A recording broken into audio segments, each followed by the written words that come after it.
Terpuji nama Tuhan, Bapak Ibu Saudara. Kami menyapa saudara sekalian yang ada di rumah-rumah, semuanya selamat hari Minggu dan shalom. Bapak Ibu anak-anak muda, shalom. Kita bersuka cita ada di hari Sabat, kita boleh sama-sama meninggikan nama Tuhan. Kita percaya saat nama Tuhan ditinggikan, segala perkara Tuhan selesaikan bagi saudara dan saya. Amin.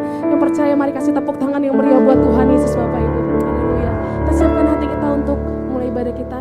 Kita bersatu dalam doa Bapak Ibu Saudara. Bapak yang baik, terima kasih Tuhan, kami bersyukur ada di hari Sabat. Tuhan memilih setiap kami, Tuhan menyuruh kami untuk boleh datang mendekat kepadamu. Dan kami tahu semua karena anugerah Tuhan yang masih melimpah dalam hidup kami. Bila kiranya hari ini Tuhan berkenan untuk setiap kami yang boleh beribadah bersama-sama. Kami percaya Tuhan Yesus, saat kami menaikkan pujian-pujian kami Tuhan, Kau disenangkan. Dan saat Tuhan disenangkan, Tuhan Yesus boleh terus mengubahkan hidup kami. Terima kasih Bapa kami yang baik. Kami mulai ibadah kami saat ini dari awal pertengahan hingga akhir. Dan di dalam nama Yesus Kau yang bersuka cita memulai ibadah ini. Sama-sama kita katakan amin. Haleluya. Kita percaya hari-hari ini gerakan Roh Allah sedang terjadi atas bangsa-bangsa. Amin. Yang percaya kasih tepuk tangan yang meriah buat Tuhan Yesus. Sorakan haleluya. Sama-sama tepuk tangan Bapak Ibu.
Ibu Saudara, saat ini kita akan mendengarkan Voice of Pentecost melalui multimedia. Kami ucapkan selamat mendengarkan Bapak Ibu. Tuhan Yesus memberkati.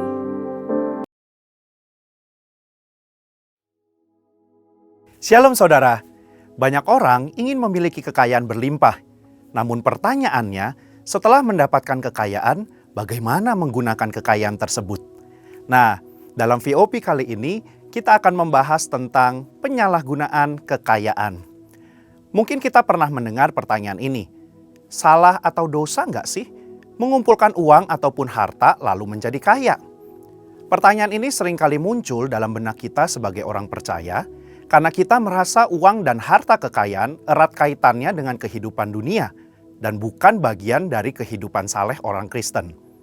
Tentu saja, pemikiran ini tidak benar sepenuhnya, karena Tuhan juga ingin agar setiap anaknya menikmati kehidupan yang baik, layak, dan diberkati selama di dunia ini.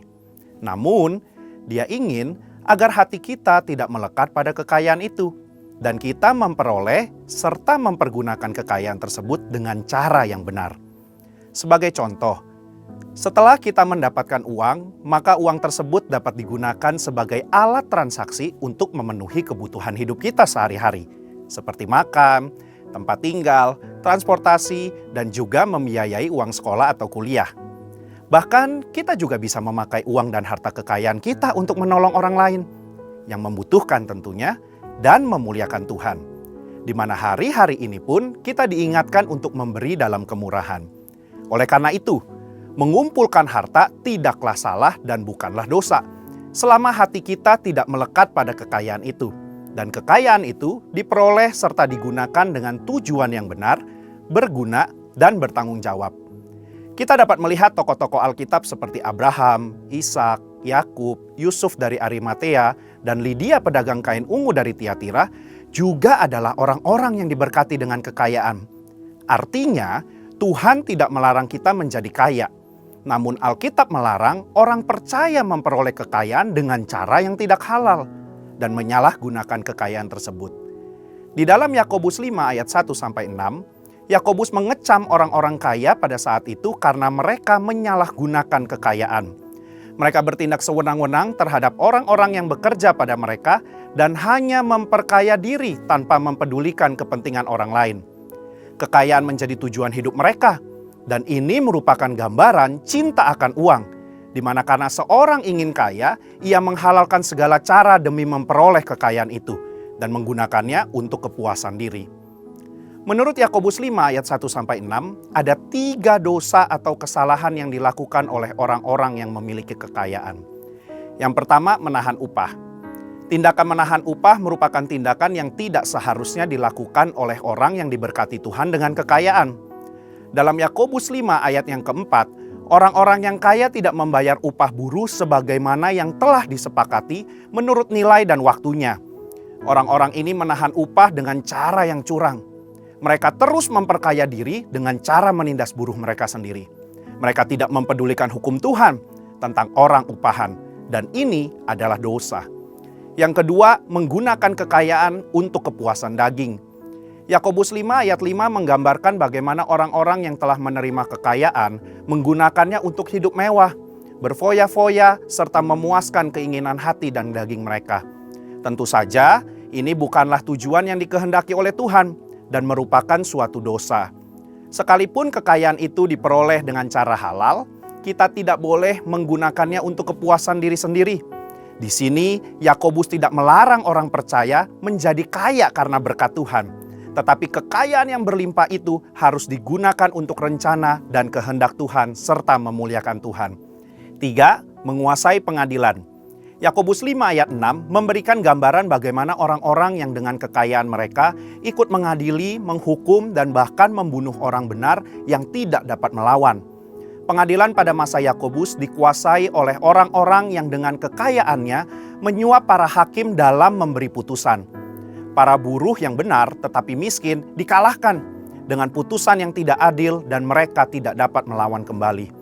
Selanjutnya dalam Yakobus 5 ayat 1-3 terdapat konsekuensi bagi orang-orang yang mempergunakan kekayaan dengan cara yang tidak benar. Yang pertama, mereka mengalami kesengsaraan. Yang kedua, lenyapnya kekayaan mereka. Dan yang ketiga, rusaknya watak mereka sendiri. Sebagai kesimpulan, Tuhan tidak melarang kita menjadi kaya. Namun jangan sampai kita memperoleh kekayaan dengan cara yang salah dan bahkan menyalahgunakan kekayaan tersebut. Di sini kita diminta untuk memperoleh kekayaan dengan cara yang benar, tidak menindas dan merampas hak orang, serta tidak menghalalkan segala cara. Setelah kita mendapatkan kekayaan tersebut, marilah kita pergunakan untuk memberi dengan murah hati kepada sesama dan memuliakan Tuhan, bukan untuk kepentingan diri sendiri. Biarlah kita menjadi orang-orang yang dipercayakan harta kekayaan dari Tuhan dengan tetap melakukan kehendak-Nya serta memuliakannya lewat kekayaan kita. Saudara, untuk penjelasan lengkapnya dari tim teologi kami, mari buka link yang ada di atas atau scan QR Code yang tersedia. Tuhan Yesus memberkati.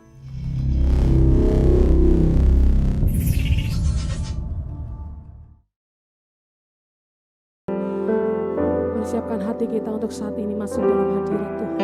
Kita bawa hati kita di hadapan Tuhan saat ini. Biar Roh Kudus memenuhi setiap hati kami. Kami rindu Engkau Tuhan. Yesus Tuhan ditinggikan, dimuliakan dan naik ke surga. Dia berikan Roh Kudus-Nya menguatkan dan menolong selalu. Sungguh ku rindu bersekutu denganmu selamanya. Allah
Curahkanlah kuasa-Mu Tuhan, mukjizat terjadi di tempat ini. Curahkanlah kuasa-Mu Tuhan, mukjizat terjadi sekarang ini. Curahkanlah ya Tuhan, curahkanlah kuasa-Mu Tuhan, mukjizat terjadi di tempat ini. Curahkanlah kuasa-Mu Tuhan, mukjizat terjadi sekarang ini. Kita angkat tangan kita di hadapan Tuhan dan katakan, curahkanlah kuasa-Mu Tuhan, mukjizat-Mu Tuhan. Kami terima saat ini Tuhan, curahkanlah kuasa-Mu Tuhan, mukjizat terjadi sekarang ini.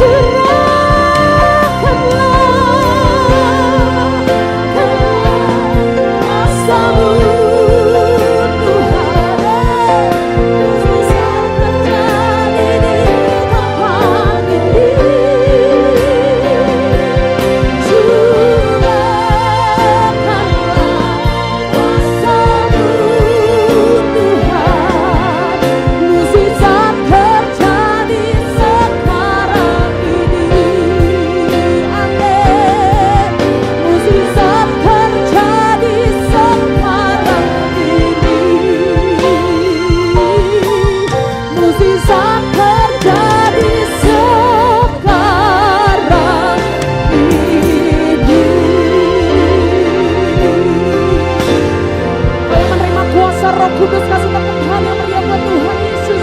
Haleluya. Baik Bapak Ibu Saudara, puji nama Tuhan, saatnya kita akan mendeklarasikan arti Pentakosta yang ketiga bersama-sama. Mari dengan lantang dan keras Bapak Ibu.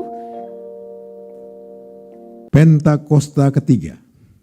1. Pentakosta ketiga adalah pencurahan Roh Kudus yang dahsyat di zaman ini, melebihi yang terjadi di Azusa Street. 2.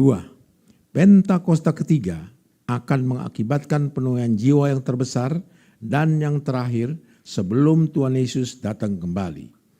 3. Pentakosta ketiga akan membangkitkan generasi Yeremia, yaitu anak-anak muda yang dipenuhi Roh Kudus, cinta mati-matian kepada Tuhan Yesus, tidak kompromi terhadap dosa, dan akan bergerak untuk memenangkan jiwa. 4. Pentakosta ketiga lahir di Indonesia dan bergerak ke bangsa-bangsa. Gerakan ini dari timur ke barat dan akan kembali ke Yerusalem. 5. Pentakosta ketiga akan memberikan kuasa untuk menyelesaikan amanat agung, dan setelah itu Tuhan Yesus datang kembali.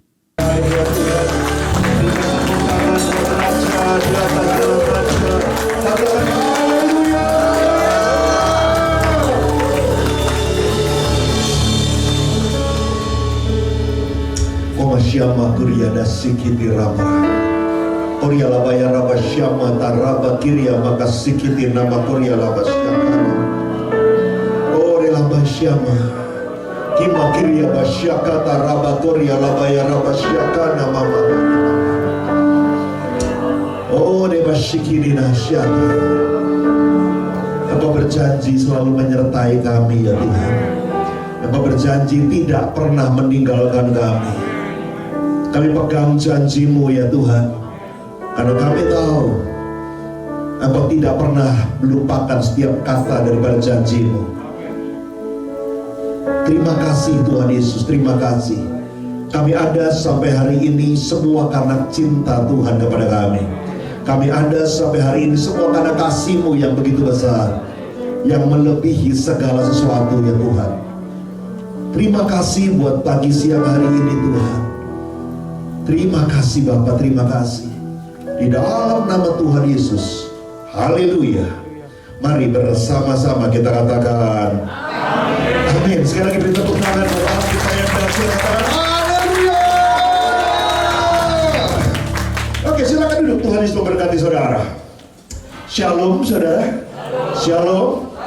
Bagaimana kabar saudara? Luar biasa. Benar luar biasa. Gak ada persoalan. Jadi yang luar biasa itu persoalannya atau Tuhannya? Persoalan selalu ada ya saudara ya. Selama kita hidup selalu punya persoalan. Hanya orang mati yang gak punya persoalan, tapi bikin persoalan buat yang hidup. Oke saudara ya. Salah satu perintah Tuhan Yesus setelah dia naik ke surga adalah untuk pergi menjadikan semua bangsa murid. Betul saudara ya? Pergi. Dan Tuhan Yesus janji seperti lagu tadi, Dia selalu akan menyertai kita. Dia tidak akan pernah meninggalkan. Dia selalu menyertai kita sampai kepada akhir zaman, sampai kita bertemu kembali dengan Tuhan. Nah, hari ini saya akan bicara masalah bagaimana hidup kita menjadi orang Kristen yang menghasilkan buah. Tolong PowerPoint-nya. Kita akan baca sama-sama Yohanes 15 ayat yang ke-16. Oke ya, sudah bisa baca di depan atau sudah baca lewat Alkitab saudara. Yohanes 15 ayat yang ke-16. Sama-sama yuk. Maaf. Bukan Yohanes 15, 16. Maaf. Ya. Matius 21 ayat 18 sampai 19. 2, 3. Pada pagi-pagi hari dalam perjalanannya kembali ke kota, Yesus merasa lapar. Dekat jalan ia melihat pohon ara, lalu pergi ke situ. Tetapi ia tidak mendapat apa-apa pada itu selain daun-daun saja. Katanya kepada pohon itu, engkau tidak akan berbuah lagi selama-lamanya. Dan seketika itu juga apa? Oke, saudara ya. Tuhan sedang berjalan menuju kota. Kalau disebut kota di sini itu bicara Yerusalem. Ya, dia mau kembali ke Yerusalem dalam perjalanannya. Dia sampai pada satu tempat dan menemukan satu pohon ara. Dan dia berharap pada buahnya, karena dia lapar.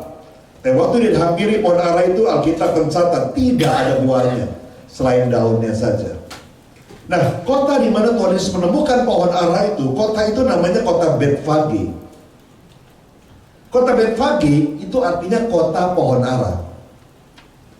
Kalau namanya kota pohon ara, harusnya banyak pohon ara. Betul ya saudara ya? Tetapi waktu Tuhan Yesus menemukan pohon ara yang ada di kota itu, dia tidak menemukan buah. Dan Alkitab mencatat Yesus marah, mengutuk pohon itu, dan Alkitab mencatat pohon itu mati. Saudara, luar biasa. Satu firman cukup membuat pohon ara itu mati untuk selama-lamanya. Waktu saya perhatikan ayat ini dalam Alkitab Hidup Berkelimpahan, di sana dicatat begini. Ayat di mana Tuhan bertemu dengan pohon ara itu, di masa itu, di waktu itu, dikatakan memang bukan musimnya buah ara. Jadi kalau Tuhan tidak menemukan buah ara pada pohon itu, hal yang wajar. Karena bukan musim buah ara. Jadi kenapa Tuhan tidak temukan buah ara itu? Ya karena gak musim, saudara. Kalau musimnya banyak buah ara di kota itu. Tapi kali ini memang bukan musim buah ara. Jadi gak ada buahnya di sana. Saya sebelum pandemi kemarin sempat masih pergi ke Bengkulu. Bengkulu itu gak jauh dari Sumatera Selatan. Saya pernah ke kota sebelum Bengkulu, yaitu ada kota setelah Bengkulu, yaitu yang namanya kota Lubuk Linggau. Di Lubuk Linggau itu kota yang banyak sekali durian. Durian di mana-mana dan harganya murah luar biasa. Nah, waktu saya sampai di Bengkulu yang nggak jauh dari Lubuk Linggau, saudara, saya tanya sama kebetulan yang jemput saya di airport, anak-anak daripada gembalanya, Ricky, ada durian nggak?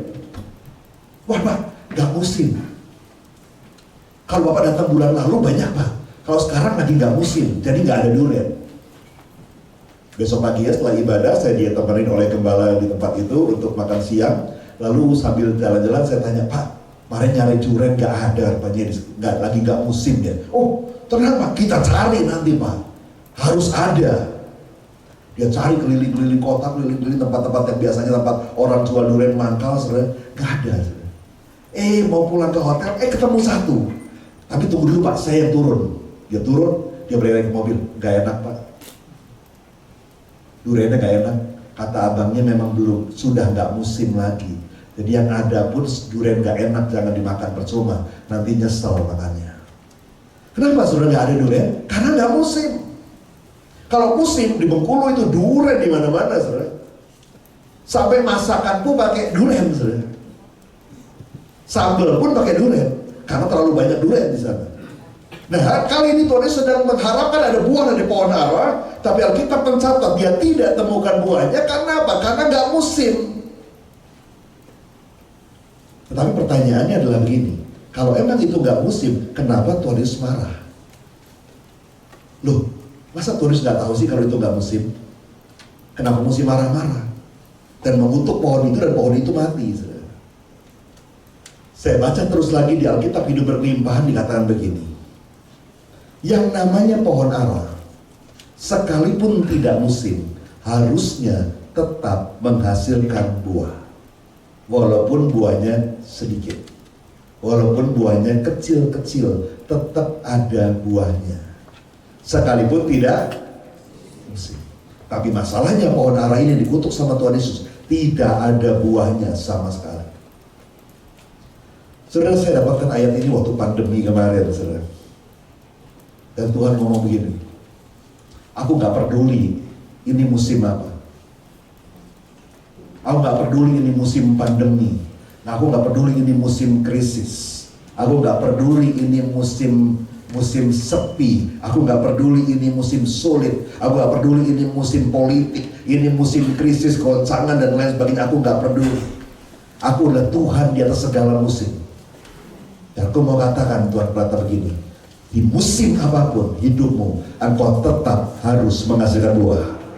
Di musim apapun dari hidupmu, sekalipun hari ini musim liburan sekalipun, engkau tetap harus menghasilkan buah. Engkau tetap harus menghasilkan buah. Tapi Tuhan, ini musimnya nggak segampang dulu Tuhan. Ini musimnya sedang sulit, ini sedang krisis ekonomi, harga-harga serba naik. Tuhan bilang, aku nggak peduli apa hubungannya dengan harga-harga naik. Aku mau kau tetap menghasilkan buah. Walaupun mungkin buahnya tidak sebanyak saat musim yang berlimpah-limpah, tapi tetap harus ada buahnya. Yang mau katakan amin. Jadi saudara, kita nggak pernah punya alasan di hadapan Tuhan. Situasi apapun dalam hidup kita, Tuhan mau kita tetap menghasilkan buah buat Dia. Yohanes pasal yang ke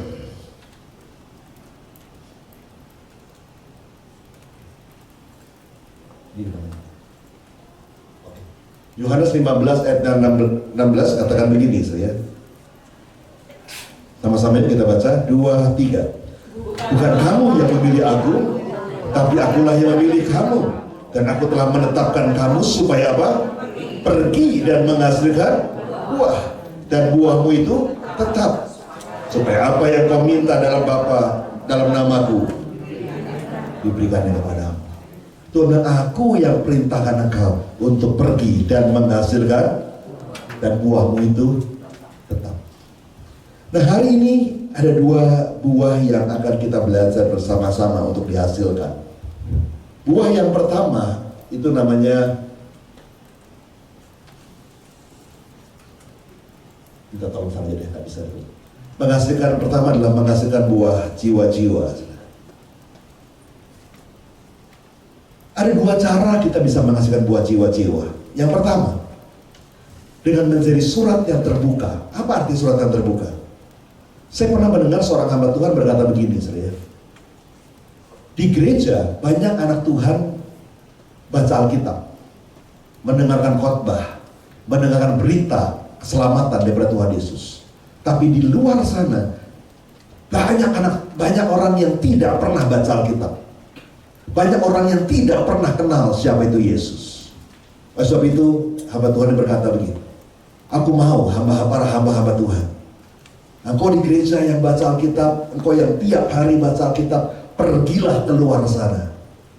Jadilah surat yang terbuka buat mereka. Jadilah kitab yang terbuka buat mereka. Melalui kitab yang kau baca, melalui kitab yang kau hidupi dalam kehidupanmu, waktu kau keluar di sana, tunjukkan kepada orang-orang yang belum baca Alkitab, kepada orang-orang yang belum kenal Tuhan Yesus, bahwa engkau tidak sama dengan mereka. Dan engkau adalah hidup sesuai dengan firman Tuhan, hidup sesuai dengan kebenaran firman-Nya. Yang setuju katakan amin. Supaya orang-orang yang gak baca Alkitab bisa mengenal Yesus melalui hidup saudara. Kita bisa memberitakan Injil dengan cara yang pertama, yaitu menjadi kitab yang terbuka. Sehingga orang-orang di kantor kita, orang-orang di kampus tempat kita kuliah, orang-orang di sekitar rumah kita tahu bahwa kita ini bukan orang biasa. Kita adalah anak-anak Bapa di surga. Kita adalah murid-murid Tuhan Yesus. Kita nggak sama dengan mereka. Mereka berkata, kok orang ini beda ya? Kok orang ini nggak sama ya? Kenapa dengan orang ini? Apa yang bikin orang ini beda? Sakit berkata, oh, orang Kristen. Tapi jangan sampai waktu kau keluar sana orang berkata begini, sama aja tuh, contohnya tuh Kristen, korupsi juga, sama, maling juga dia. Saudara, supaya orang di sana melihat engkau yang baca Alkitab setiap hari, engkau menjadi kitab yang terbuka buat mereka, dan mereka membaca Alkitab dalam tanda petik, mereka mengenal Yesus melalui hidup saudara. Sekali lagi yang mau katakan amin. Menghasilkan buat jiwa-jiwa juga bisa melalui cara bersaksi, saudara. Bersaksi, menceritakan tentang Yesus melalui hidup saudara, berbicara tentang Yesus melalui hidup saudara. Kalau Yesus sudah pernah sembuhkan saudara, Tuhan pernah tolong saudara, tuh saudara punya banyak pengalaman pribadi bersama Tuhan Yesus, kenapa kau nggak cerita kepada banyak orang di luar sana apa yang Yesus sudah kerjakan dalam hidup saudara? Kalau saudara baca kitab Injil Perjanjian Baru, apa yang ditulis oleh Matius, Markus, Lukas, Yohanes adalah semua pengalaman pribadi mereka bersama Tuhan Yesus. Waktu mereka berjalan bersama Tuhan Yesus, waktu mereka menghadapi badai bersama Tuhan Yesus, waktu mereka menghadapi krisis bersama Tuhan Yesus, waktu mereka melihat orang sakit dan Tuhan Yesus sembuhkan, dan dia ceritakan, dia tuliskan itu dalam kitab Injil, dan kita membaca dan mendengar kesaksian-kesaksian mereka. Kalau saudara pernah disembuhkan sama Tuhan Yesus, saudara pernah ditolong sama Tuhan Yesus, kenapa kau gak cerita kepada banyak orang di luar sana apa yang Tuhan Yesus pernah lakukan dalam hidup saudara, supaya mereka juga kenal siapa itu Yesus, Tuhan dan Juru Selamat kita. Amin, saudara. Oke, saya mau ceritakan saudara ya, tapi nanti tolong media kalau ada sedikit-sedikit yang saya kelepasan ngomong, tolong diedit nanti ya. Saya coba usahakan untuk tidak perlu diedit. Satu ketika saya mendengar dari gembala saya, saudara, gembala rayon saya, beliau berkata begini, menginjil orang yang paling gampang itu waktu di pesawat terbang. Kenapa? Pertama, orangnya nggak kemana-mana. Betul ya, saudara? Orang di pesawat lagi tak injilin gitu, sorry ya, saya mau pergi dulu ya. Mau pergi kemana dia? Sejauh-jauhnya toilet, saudara. Yang pertama, dia nggak kemana-mana, tetap aja dia di situ selama penerbangan. Yang kedua, kalau pesawat itu mengalami goncangan, nah itu lebih mudah lagi. Rasanya surga dekat banget, saudara. Tanpa disuruh pun mungkin puasa semua, saudara. Udah memanggil Allahnya masing-masing, saudara. Rasanya surga udah begitu dekat sekali. Nah, saya waktu itu dengar itu, lalu kebetulan hari berapa minggu kemudian saya mau terbang ke Batam untuk pelayanan di Batam. Jadi saya Jumat malam tuh saya doa, karena saya berangkat Sabtu siang, Sabtu jam 10. Tuhan, boleh dong Tuhan, besok kasih satu orang aja Tuhan yang duduk di sebelah saya, supaya saya bisa cerita tentang Yesus sama dia. Itu doa saya. Sabtu saya ke airport, naik pesawat, jam 10 lebih, flight penerbangan saya sudah duduk dalam pesawat, belum ada orang duduk sebelah saya, kosong. Penumpang mulai masuk. Ada orang, nah ini nih kayaknya agak empuk nih. Cocok nih buat diinjilin nih. Duduknya di belakang, saudara. Di pesawat kan jarangnya main-main ke belakang gitu kan, saya. Bertamu gitu kan. Ada lagi yang, nah ini lumayan nih, kayaknya juga ini gampang. Duduknya depan, agak jauh dari saya, saudara. Sampai pesawat kelihatannya mau terbang, sudah waktunya. Ini di samping saya masih kosong. Ya saya pikir ya sudah. Saya sudah minta, Tuhan gak kasih ya, bukan salah saya kan. Saya mau pakai seat belt saya. Waktu saya dudukkan kepala, saya mau pakai seat belt saya. Tadi saya belum pakai karena takutnya ada orang mau lewat depan saya. Saya pakai, tiba-tiba ada suara begini. Maaf, Bapak mau duduk di sebelah situ. Saya nggak jadi pakai seat belt, saya lihat ada seorang Bapak mau duduk di sebelah saya. Begitu saya lihat Bapak itu, maafkan saya, saudara. Kaget saya, saudara. Kaget. Kenapa? Bapak itu pakai ini. Ada ininya. Putih-putih. Pakai sendal jepit kulit. Tahu kira-kira ya? Saya nggak usah sebutkan ya? Tahu kira-kira lah ya? Sudah bisa kebayang? Mari bayangkan dulu. Duduk di sebelah saya, saudara.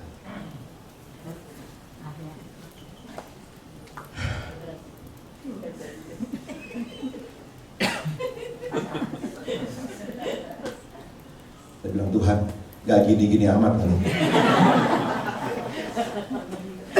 Ya saya minta Tuhan, tapi ya jangan yang beginilah. Ini mah berat. Mau ngomong apa?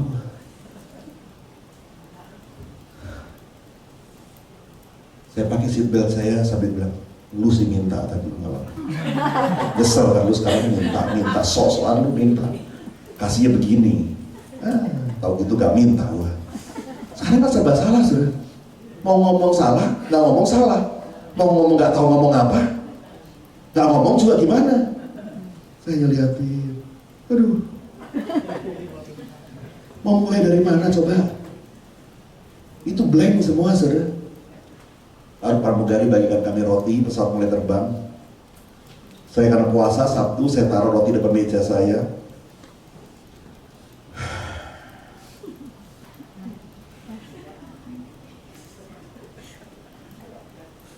Tiba-tiba Bapak itu ngajak ngomong, maaf, gak makan rotinya. Oh ya nanti Pak, Bapak makan dulu ya. Oh dia makan rotinya.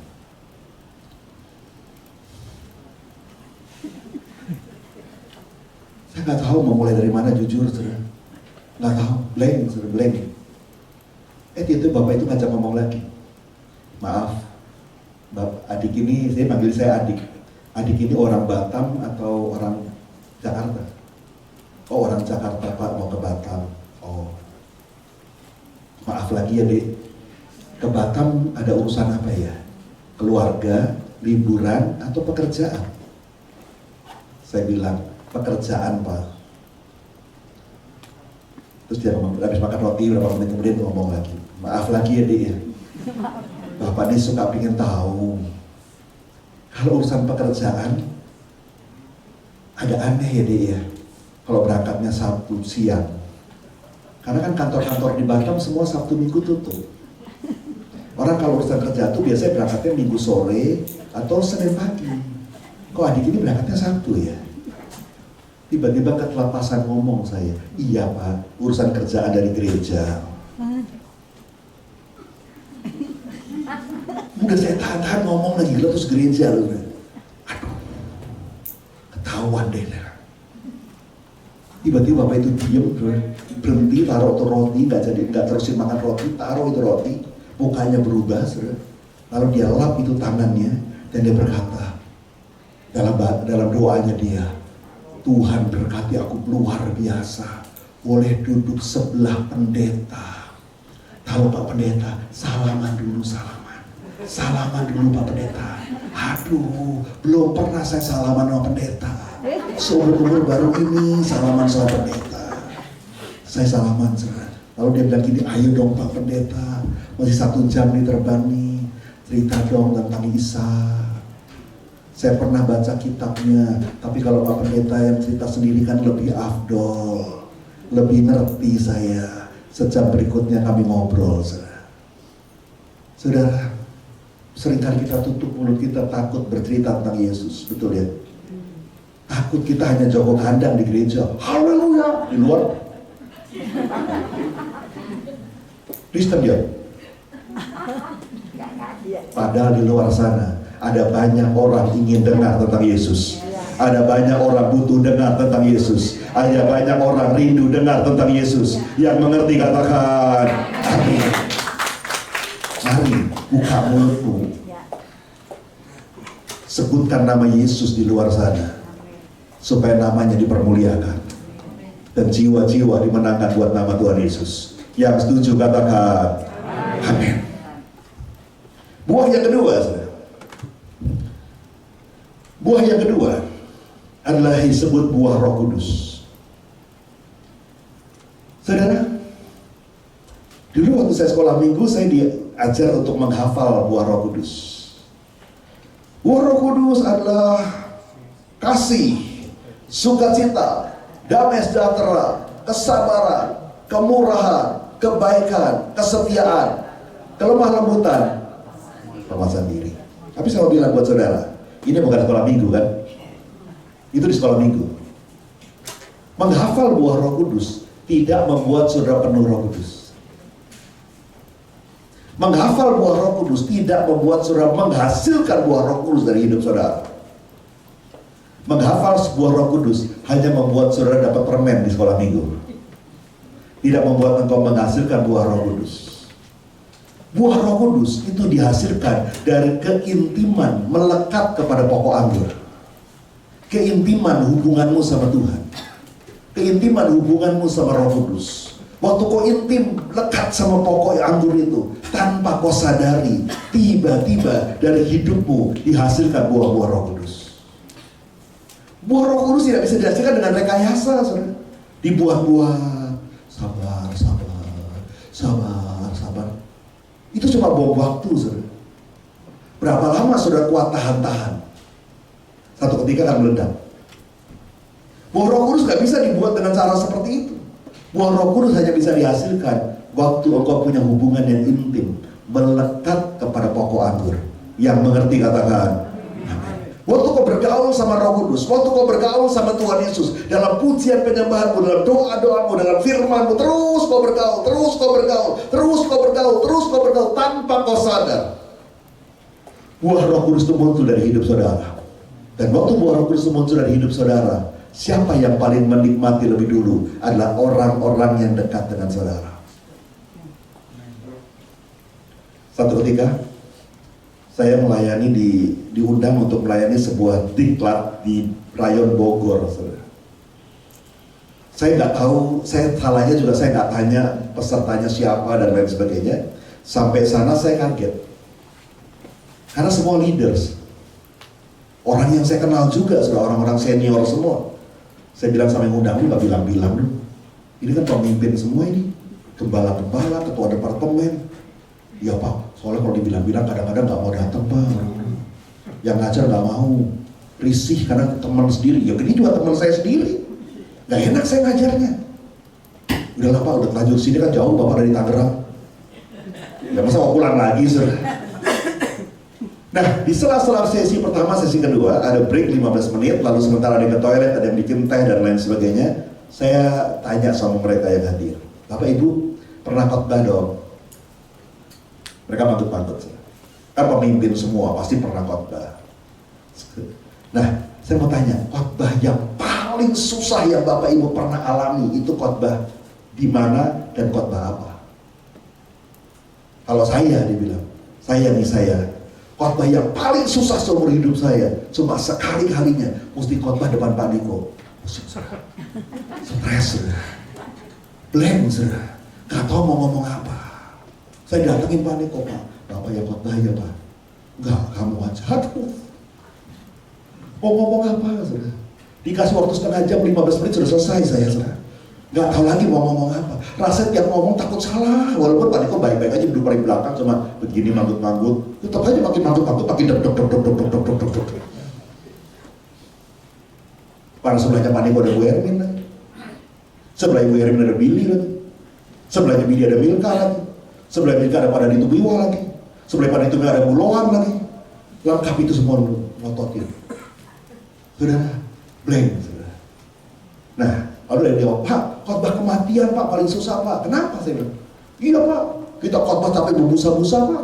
Pada nggak ngedengerin. Yang nangis menangis, yang ngobrol, yang makan donat, yang makan bakpao. Udah panas-panas Pak, keringetan, bubusa, gak ada yang dengerin Pak. Nah, cerita mereka bersaksi macam-macam, ada 2-3 orang. Lalu terakhir ada seorang ibu angkat tangan.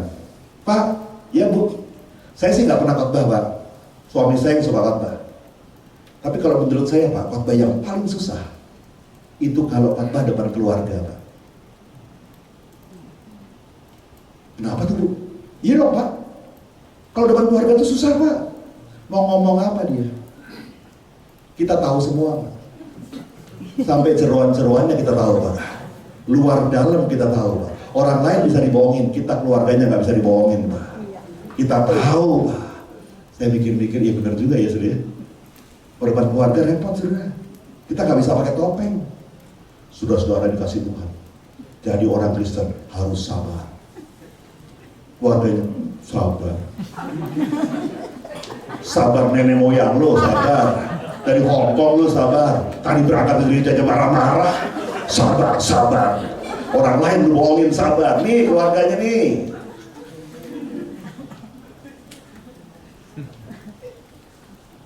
Betul ya Saudara? Betul ya? Betul ya? Betul. Gue. Pakai hati-hati kalau khotbah depan keluarga Saudara. Nah, saya pernah khotbah satu tempat. Selesai khotbah, saya selesai doa berkat. Ada seorang ibu datengin saya. Pak, maaf. Bang, terima kasih buat firman-Nya. Oke, terima kasih sama-sama Bu. Tuhan berkati. Maaf ya Pak, saya boleh kasih masukan. Oh silakan Bu. Tadi waktu Bapak khotbah, sini kebiasaan saya sih Pak. Saya tuh selalu perhatiin Bapak datang sama siapa.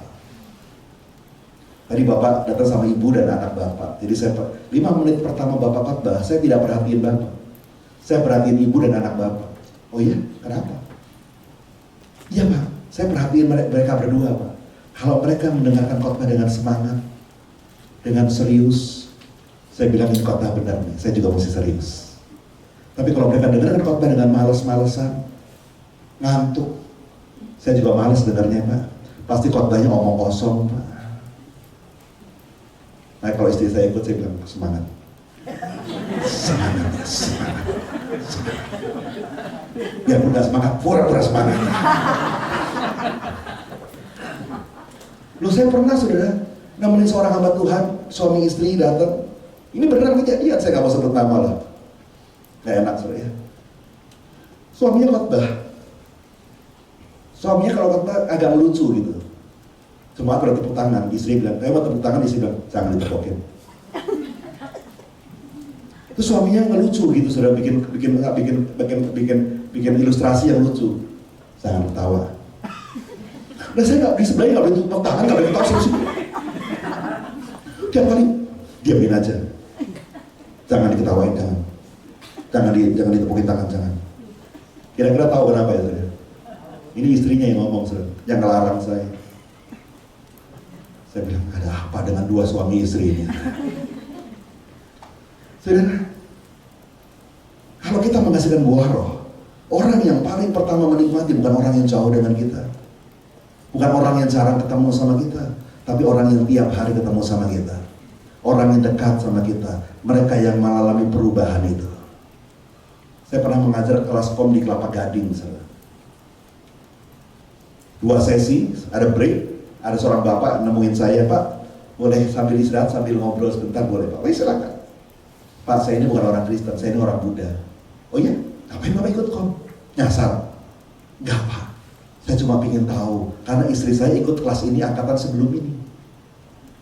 Nah, saya mau tahu Pak, di kelas ini istri saya dicuci otak, apa ya? Sama guru-guru. Loh kenapa Pak cuci otak? Kamu jadi komunis? Bukan begitu Pak. Cuma istri jadi aneh Pak, istri saya sekarang Pak. Aneh gimana Pak? Pak, istri saya itu Pak, saya udah menikah hampir 15 tahun. Itu Pak istri saya Pak, maaf Pak ya, Jadi ngomongin istri Pak, bawelnya Pak. Ampun Pak. Cuma saya yang tahan Pak. Pembantu 2-3 bulan ganti. Cuma saya yang tahan 15 tahun Pak. Udah terlanjur nikah Pak. Kalau boleh tukar tambah ya Pak. Itu aduh Pak. Aduh, itu bawelnya bener Pak. Bukan saya jelek-jelekin istri saya, memang kenyataan Pak. Bener, pembantu ganti terus Pak. Gak tahan Pak. Supir saya terakhir ini kuat setahun Pak. Itu pun dia gak berani masuk rumah Pak. Jarang ketemu sama istri saya. Terus gimana, kenapa sekarang? Nah, dia ikut kom kemarin itu Pak. Udah lulus. Saya pertama tahu dari supir saya. Supir saya waktu nganterin saya, tiba-tiba ngomong begini. Pak, maaf ya bos, mau tanya. Itu ibu bisa begitu diapain bos? Kenapa? Aneh ya sekarang ya, gak kayak dulu. Aneh kenapa sih Pak? Sekarang ini bos ya, saya udah setahun lebih kerja sama bos nih. Belum pernah tuh keluarga saya ditanyain. Tiba-tiba kemarin waktu saya nganterin dia ke pasar, dia bilang, istri gimana Pak di rumah? Baik. Anak-anak sekolahnya pinter-pinter. Belum pernah bos selama ini. Biasanya langsung udah mulai ngomel sampai pulang. Tapi kali ini nggak ada ngomelnya, malah memperhatiin keluarga saya. Bapak jaga kesehatan ya. Kalau pulang hujan pakai jas hujan. Nanti kalau masuk angin, kalau sakit ingat ada istri, ada anak-anak yang perlu dinafkahin. Baiknya luar biasa Pak. Bos, dukunnya di mana bos? Didukunin bos ya. Kok bisa berubah jadi aneh begitu bos? Saya tuh heran. Sampai saya bilang, saya tengokin, ini istrinya bukan ya? Kok jadi begini sekarang ya? Pulang saya tanya pembantu juga ngomong yang sama. Ibu udah berubah sekarang Pak. Gak sama. Nah, saya ingat-ingat istri saya ngapain aja ya? Ikut kelas kom. Makanya saya ikut kelas yang berikutnya Pak. Saya pengen tahu dicuci otak apa istri saya di kelas ini Pak. Saya bilang saya ketawa, saya bilang Pak, istri Bapak gak dicuci otak Pak. Tapi di sini rupanya mungkin dia bertobat dan berkenalan dengan satu pribadi yang namanya Roh Kudus. Dan waktu dia bergaul dengan Roh Kudus, dia bergaul, dia sungguh-sungguh berubah. Dan tiba-tiba dari hidupnya hasilnya adalah buah-buah Roh Kudus. Waktu buah Roh Kudus itu muncul dari hidupnya dia, hidupnya pun berubah. Bapak, supir, pembantu, itu yang merasakan pertama kali. Anak-anak pertama kali merasakan dampak daripada perubahan itu. Saudara, kalau saja kita semua menghasilkan buah roh, maka orang-orang sekitar kita akan bertobat dan datang sama Tuhan Yesus. Bertobat dan datang sama Tuhan Yesus. Yang mengerti sama-sama katakan. Ada 2 buah yang kita belajar, kita hasilkan. Tuhan mau kita berbuah. Tuhan gak peduli musimnya. Musim apapun tetap harus menghasilkan buah. Yang pertama buah apa? Jiwa-jiwa. Yang kedua buah Roh Kudus. Sekali lagi, buah Roh Kudus tidak bisa direkayasa. Pura-pura sabar, pura-pura rendah hati gak bisa. Itu mesti muncul alami dari hidup kita, dari orang-orang yang bergaul dengan Roh Kudus. Mari, pesan Tuhan buat saudara hari ini, hasilkan buah. Hasilkan buah. Walaupun sedikit, hasilkan buah. Yuk kita bangkit berdiri yuk.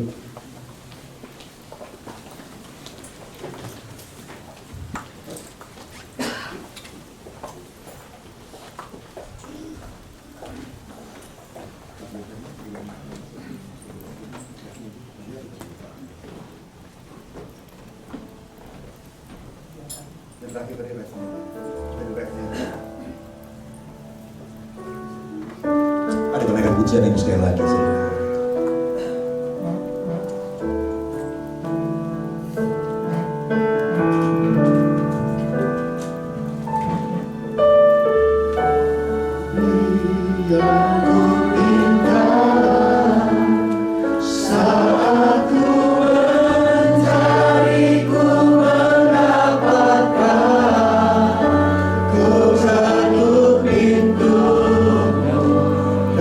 Kau bukan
kasih Tuhan, terimalah berkat kasih Allah berlimpah-limpah di dalam anaknya Yesus Kristus dan persekutuan indah dengan Roh Kudus mulai hari ini sampai Yesus datang kedua kali menjemput kita di awan permai, bahkan sampai selama-lamanya. Yang percaya sama-sama ucapkan amin.